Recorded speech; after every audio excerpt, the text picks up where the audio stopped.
everybody, my name is Vidur Sharma and I welcome you all on the Edumentos YouTube channel. So in today's video, let's discuss some of the prominent current affairs. So first and foremost is recently the Nobel Prize. आपको पता है हर साल Nobel Prize दिए जाते हैं, right? And the word Nobel Prize is derived from famous inventor Alfred Nobel. तो Alfred Nobel ने जब डायनामो का इन्वेंशन किया था, उसके बाद से हमें नोबेल प्राइज़ देना स्टार्ट किया गया. Nobel prize generally Scandinavian countries आपकी ऑनर करती हैं, राइट? और इस साल जो 2023 का फिजिक्स का नोबेल प्राइज़ मिला है वो आपका दिया गया है Pierre Agostini, right, Frank and Anne, right. So 3 major scientist got received the Nobel Prize of 2023 for their experimental method that generate attosecond pulses of light for the study of the electrodynamics in matter. अब ये attosecond pulses क्या होता है?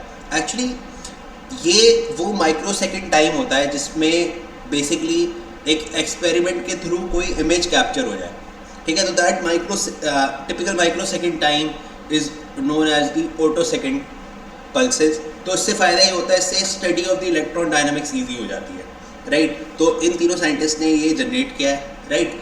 तो आपको याद रखना है कि जो नोबेल प्राइज़ 2023 का आपका फिजिक्स कैटेगरी में दिया गया है, this is for the method to generate attosecond pulses for the light for the study of the electrodynamic in matter. You can also see the 3 laureates जिन्हें इस साल आपका नोबेल प्राइज़ दिया गया है, एनी, फ्रैंक एंड पेरी, ठीक. Pierre, Agostini, Anne, Frank, right. So all these things you have to remember. ये वाला एग्जाम में जनरली क्वेश्चन ज़रूर आता है. तो जब भी नोबेल प्राइज़ पढ़ते हो तो ये देखा करो कितने लोगों को मिला है, क्योंकि जनरली आप नोटिस करोगे अभी हम लिटरेचर में, मेडिसिन में, सब में नोबेल प्राइजेस देखेंगे कि किसे मिले हैं इस ईयर में, राइट. तो ऑलवेज सी कि इनका क्या अचीवमेंट रहा है, किसकी वजह से नोबेल प्राइज़ मिल रहा है इन्हें, राइट. जैसे मेडिसिन का भी मिल गया है, we discuss that in my other video, right. So all these points are very much important. Now let's move forward.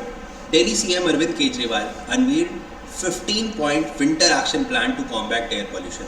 आपको पता है अभी नवंबर के अराउंड जब दिवाली अराउंड का टाइम होता है, तो दिवाली अराउंड के टाइम में एक तो दिवाली में bursting of crackers and secondly जो मोस्ट इंपॉर्टेंट रीज़न होता है दिल्ली और NCR में एयर पोल्यूशन का, वो होता है बेसिकली क्रॉप चेंज होती है, राइट. तो जब क्रॉप चेंज होती है तो जो उसकी जो बेसिकली हार्वेस्ट होती है, क्रॉप हार्वेस्ट, तो उसकी वजह से जो हस्क होता है, right, that husk it basically collect in the upper atmospheric layers. और उसकी वजह से देखा गया है over the period of time, हर साल हम अक्टूबर नवंबर के महीने में you will see in the months of the October and November कि यहाँ पर एयर पोल्यूशन की प्रॉब्लम होती है दिल्ली NCR रीजन में. तो इस साल, राइट, इस साल Delhi government has come with the 15-point winter action programme which aim at addressing air pollution in the national capital just at the time for the festive season. जैसे मैंने बोला फेस्टिव सीजन के time. The initiative is response to what? To the clean air, which includes reduction in particulate matters 2.5 and particulate matter 10. तो particulate matter 2.5 और particulate matter 10 के reduction की आपका basically ये जो है बात करता है, ठीक है. तो you have to remember this. तो ये जो एक्शन प्लान है to reduce particulate matter 2.5 and particulate matter 10, right. You can see कि जैसे क्रॉप हार्वेस्ट हो रहा है तो what farmers used to do, they used to burn these after the harvest, they used to burn the field. इसकी वजह से क्या होता है, हस्क वगैरह कलेक्ट हो जाता है, एयर पोल्यूशन हो जाता है अपर एटमॉस्फेरिक लेवल में, right. You also know, you have to also know about the western disturbance, क्योंकि होता क्या है अभी आप देखोगे in the months of December and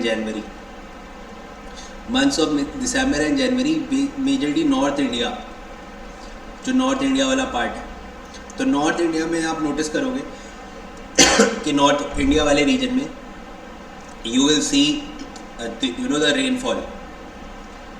तो ये जो रेनफॉल होती है नॉर्थ इंडिया वाले पार्ट में, ये नॉर्थ इंडिया वाले पार्ट में रेनफॉल होती है due to the phenomena known as western disturbance. Western disturbance basically Mediterranean sea से आपकी विंड्स फॉरवर्ड होती हुई आती है. कहाँ तक?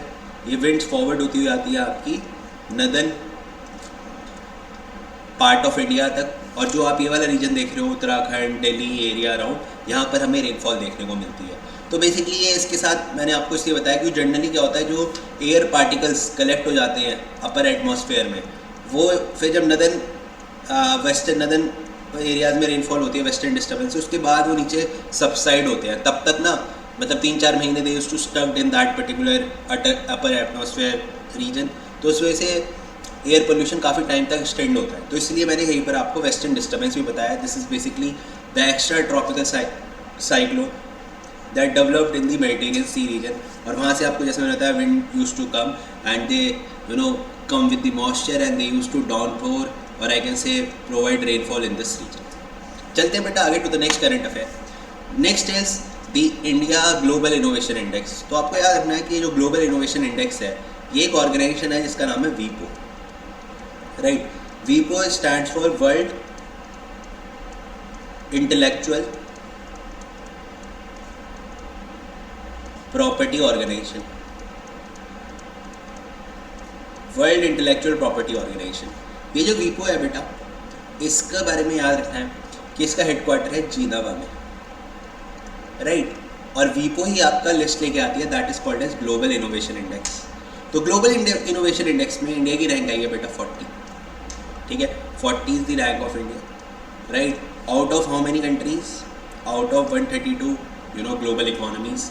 इस रैंकिंग में जो नंबर 1 कंट्री रही है वो रही है आपकी स्विट्जरलैंड। तो बेसिकली ये जो इनोवेशन इंडेक्स है ये देखा जाता है कौन सी कंट्री में इनोवेशन के लिए कितना काम हो रहा है, राइट। तो इसमें ये चीज़ें ध्यान रखनी है, राइट। कितना वो research and development and R&D कर रहे हैं, तो ये ध्यान रखिए। चलते हैं आगे towards the next current affair. तो ये जैसे मैंने आपको बताया टॉप 10 इनोवेटिव कंट्री में number 1 is Switzerland, right. India is at 40th place, second is Sweden दूसरे नंबर पे आता है। चलते हैं आगे towards next current affair. What is 5i intelligence alliance? But अभी आपने देखा है चाइना वो कनाडा और इंडिया के बीच में थोड़े से रिलेशन हैम्पर हो गए हैं because of Khalistani movement and all. और आपने देखा होगा कनाडा ने बात करी है 5i ग्रुप की। ये 5i ग्रुप क्या है? ये 5i ग्रुप बेसिकली एक इंटेलिजेंस अलायंस है जो कि आपकी वर्ल्ड वॉर सेकेंड के बाद इस्टेब्लिश हुई थी। ये अलायंस में आपका 5 कंट्रीज़ का बेसिकली अलायंस है। This comprise of the 5 English speaking countries, जिसमें आपकी USA आता है, चाइना आता है, right. You know about USA, China, Canada आता है, ऑस्ट्रेलिया आता है और न्यूजीलैंड आता है। These 5 countries are the part of the 5i alliances and their main aim is to shape the global intelligence and security strategies.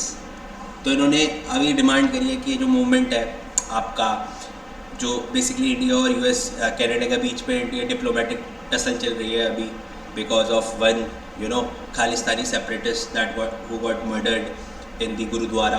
तब से वो इशू चल रहा है because Canada is saying that Indian agent were involve in the murder, right. तो तब से 5i group को उन्होंने बात करी है कि that they also look for the security intelligence कि भाई वहाँ से हमें इंफॉर्मेशन आए। And you can see the countries like this is US UK, this is Australia, this is New Zealand, this is USA and here we have Canada, right? So all this make the 5i grouping, right? So please write all these points. Now let's move forward. 20th anniversary celebration of Vibrant Gujarat Global Summit, ठीक है। तो 20th anniversary celebration हुआ है vibrant Gujarat global summit का। तो vibrant Gujarat global summit आपको याद रखनी है, ठीक है। तो इसका 20th एडिशन है, ठीक है। और ये इवेंट कहाँ पे हुआ? Event took place at the science city in the Ahmedabad, the city that witness the remarkable transformation of the vibrant Gujarat over the past 2 years। तो याद रखना है PM Modi has participated in तो ग्लोबल वाइब्रेंट गुजरात के बारे में थोड़े से पॉइंट्स आपको पता होने चाहिए। जैसे गुजरात 1960 में आपका महाराष्ट्र से हटके एक नया स्टेट बना था and Gandhinagar is the capital of Gujarat, right. Gandhinagar is the capital of the Gujarat. अगर बात करें इंडिया का ऐसा स्टेट जिसकी लॉन्गेस्ट कोस्ट लाइन है, लॉन्गेस्ट कोस्ट लाइन, तो answer is Gujarat. And not only that, you have to also remember the part कि longest coast line के साथ साथ there is also many world heritage sites like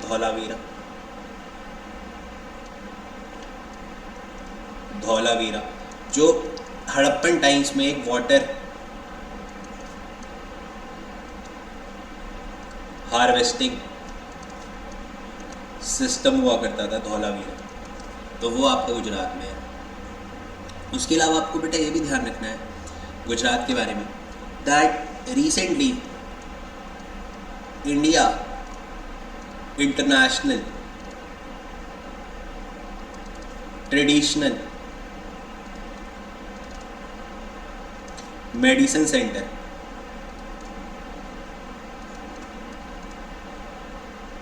वो भी आपका कहाँ पे बना है, वो भी आपका इनॉग्रेट हुआ है गुजरात में, right. This point also you have to remember. और कल से right from tomorrow onwards India में आपका वर्ल्ड कप स्टार्ट हो रहा है, क्रिकेट वर्ल्ड कप, तो वो भी कहाँ से होने वाला है, वो भी आपका गुजरात से होने वाला है, राइट। एंड द फाइनल जो 19 नवंबर को फाइनल होने वाला है वो भी आपका गुजरात के मोटेरा स्टेडियम में होने वाला है। So please write all these points, right? See you soon in my next video. Till then, stay blessed, good luck and have a nice day. Also join this Telegram group for other updates, right? This is all from my side. Good luck and